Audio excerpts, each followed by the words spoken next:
Next speaker is Shri Prabir Purkayastha, Delhi Science Forum, Power Sector Analyst.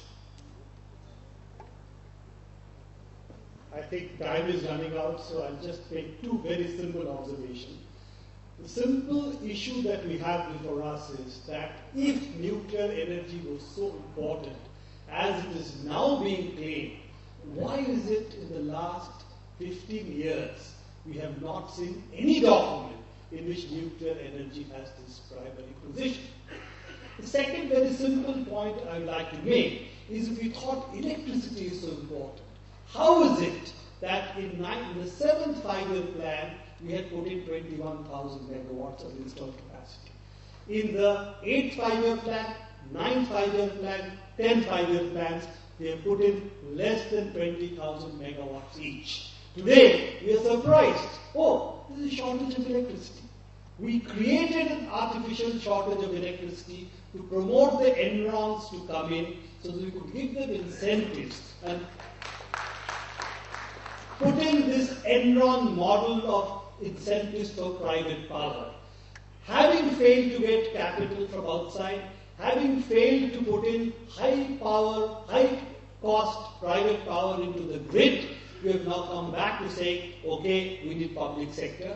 At the same time that we are really talking about revitalizing the power sector through a larger participation of public sector companies. We now again are back to square one. With the second Enron model, we are talking of revitalizing the nuclear industry in the United States, which has not seen a new order for the last almost 30 years.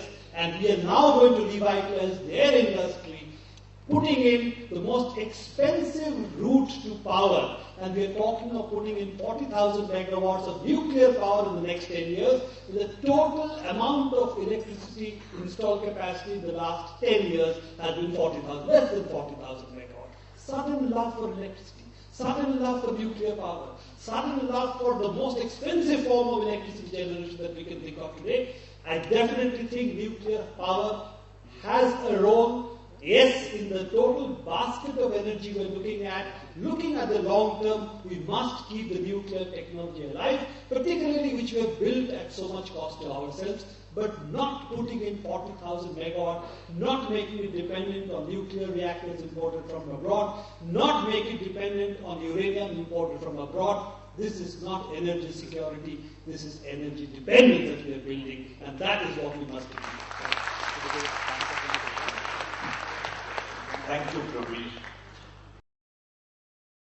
The 1-2-3 agreement, it has been very clear for all the analysts, cannot be examined in vacuum. So the Hyde Act we have to take into account.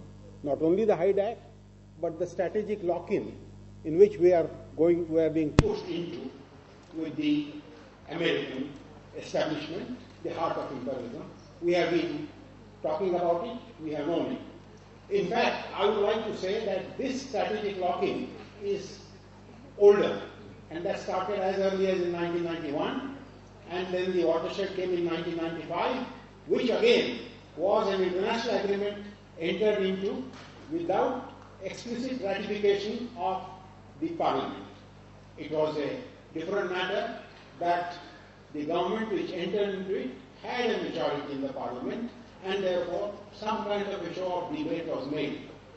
Now the process has reached perhaps an intolerable stage where we have an agreement where, irrespective of the fact of the opposition of the majority in the parliament, it has been entered into, and it has been entered into in the area which is so vital and which is sought to be forced on us in perpetuity.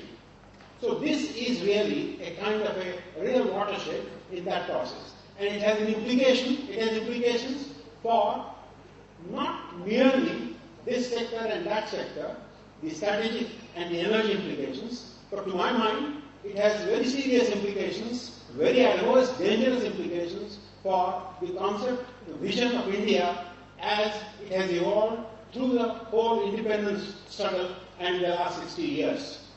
As I could recall, that vision stood for a few specific elements, and they were not the figments of imagination of some writers or some historians. It came out of the reality of the freedom struggle, and the welfare of the peasantry was one of the major elements of that. And the peasantry included, of course, the artisan and those dependent on land. And secondly, it also meant the political integrity, the unity, amity across the religious and the social divides. The third was the basic concept of social and economic equality. And because of our own experience and our being witness to the destruction of the India's economic strength, we have also learned that we have to build our strength by ourselves, the concept of self-reliance. And India, even in the pre-independence days, was conscious of its existence in the entire world, which was oppressed by the colonial powers. And there, from that emerged our policies, even in those days, which stood for causes of the people. Causes of the people who were oppressed and to whom injustice was being made. And we remember, right from Mahatma Gandhi's days, the cause of Palestine was supported.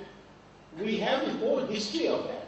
And in the economic sphere, then the concept of non-alignment was found an expression in collective self-reliance. These were the elements of the vision of India as we saw it. And each of these elements is under attack. Each of these elements. When it is the peasantry, we find a situation because of this lock-in where the new zamindaris are being established and the land reform, which was implemented only in 2 or 3 states, now the rest of India is forgetting about the whole concept, the relevance of it. The concept of Hindu-Muslim unity, we are now getting into a lock-in of a power which believes in the neoconservative Islamophobia. And I think we must realize what it means for a country like ours. It stands against all our tradition right from the days of Lucknow Pact and beyond. And therefore, I think implications of this to the self-reliance and the collective self-reliance already we have seen analyzed by the scientists, by those who have been in this. In fact, one of the most excellent examples of our self-reliance was our atomic energy, what we did in that, and the kind of danger it is being exposed to. So my own submission to the people on the dais who really have the strength to fight it is that this kind of a challenge has to be exposed in a way that we can get all the support of all the right-thinking people in this country. We have a situation in which today, and I'm reminded of the days of Mandal education. Most of the elite press, the mainstream press, is against us. What we are saying is being ignored. And I suppose we have to understand the challenge which is coming and who are our allies. And I therefore would make a submission that taking into account the seriousness of the challenge, it should really be made a broad people's movement. And whatever we can do, people like us who don't have any strength, who don't have any resources, we can give whatever little left is of our life to that kind of a movement. And this is my pledge. Thank you, sir.